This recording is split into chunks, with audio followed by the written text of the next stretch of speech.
Let's start with him. Yeah, I think he'll score a lot.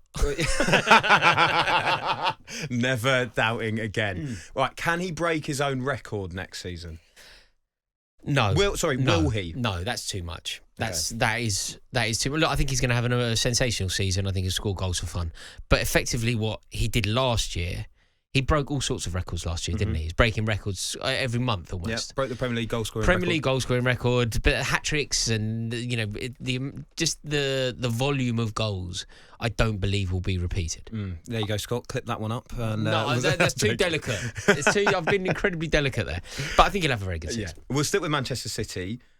Are they going to continue to dominate? Are they going to win another title? Can you see anyone actually providing a big challenge next season?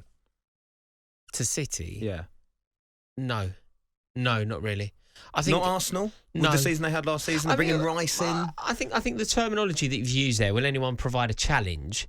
I think yes. Okay. Will we have who will? I think a number of teams can create the illusion of a title race.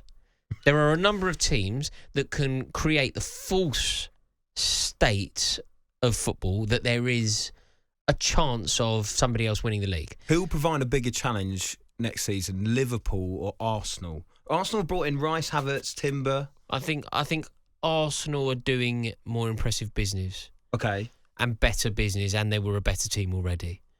So they'll be the ones that are challenging Manchester City again?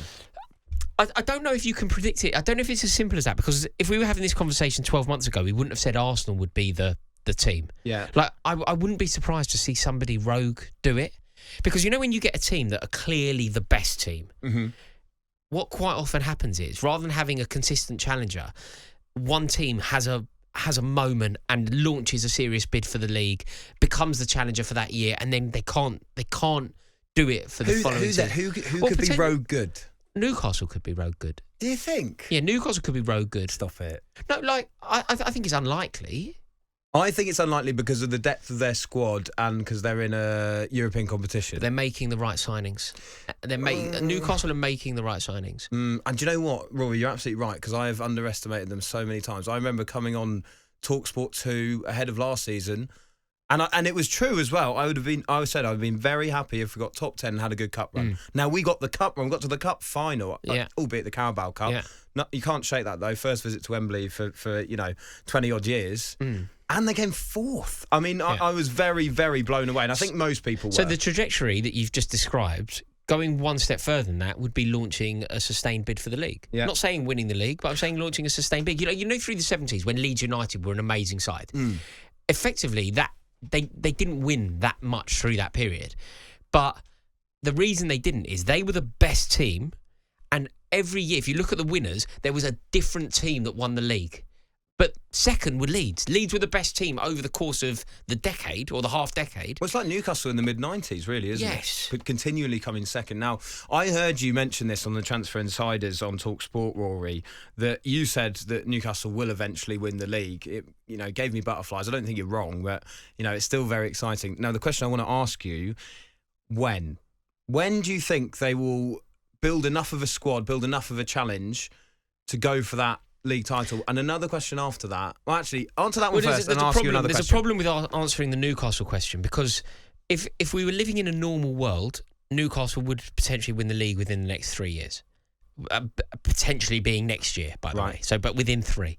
The problem is we're not living in a normal world, and standing in their way is the Goliath of Manchester City and Pep Guardiola. So it may not come for a decade, because I don't know how long Pep Guardiola is going to stay there, and I can't see this City juggernaut stopping. I don't see any reason to see them slowing down. Annoyingly, they're also very good. They've got loads of money, but they're also very good at football business. For example, it's so easy to just go, City spend loads of money. City throw money at the problem. But it isn't true. It's true a little bit. But look at Chelsea. Look at Everton. Exactly. But also look at Man City. There wasn't exactly a clue. There wasn't exactly a queue for Akanji when they signed him. No. There were a lot of doubters. There wasn't exactly a queue for Rodri when they signed him. There wasn't exactly a queue for Nathan Ake. Alvarez potentially as well.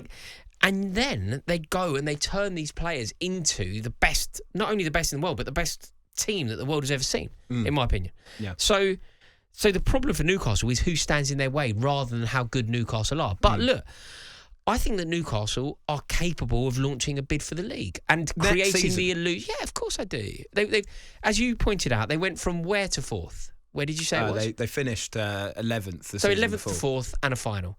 The natural progression is a trophy and a title race. Yeah. Not winning a trophy first. It's a bit like Man City, as you say, because they managed to win the FA Cup before they then went on to win their titles. Another question for you: will Eddie Howe be the manager that wins Newcastle their first title? Probably. What will happen though, and this will be a very new experience for Eddie Howe, is the pressure will be unlike anything that he's ever had to deal with, because pressure at a club like Bournemouth is obviously incomparable to pressure at a club like Newcastle. And the pressure that he's had at Newcastle has been very different to what he's going to experience next year, because next year there's going to be a fairly hateful word, and that word that will be linked to him and to Newcastle will be expectation. Yeah. People will expect Newcastle to go and win games. People will... demand. Well, the fan base will be expecting a lot. But actually, I feel like it's like you say, it's actually the voices outside Newcastle. It's actually the press. It's actually us. It's me and you. Yeah. You less so because you're kinder than me. but in the past, in Eddie Howe's career, losing at home to Aston Villa has been totally acceptable in whatever club or whatever circumstance that's been. Losing at home to Aston Villa next year will suddenly be catastrophic, depending on what's going on in the time. It will be totally unacceptable. So Newcastle are going to have to deal with new pressures for the club. That the club hasn't experienced pressures like that for 2 decades. Eddie Howe has never experienced pressures like that.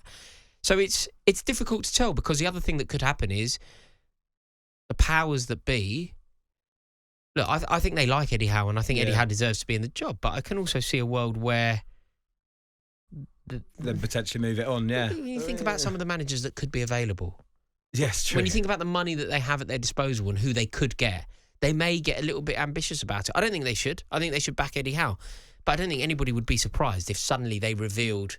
Like, if you look at the way that the PIF have approached Live Golf, or if you look at the way that the PIF have approached... the best of the best of the best. Or look at the way that they've even approached their own domestic league. Yeah. Of course, it wouldn't be weird for them to say, do you know what, let's not go for Eddie Howe, let's go for Zinedine Zidane because he's available. Like, that wouldn't be outlandish. Almost just for the prestige, really, as well.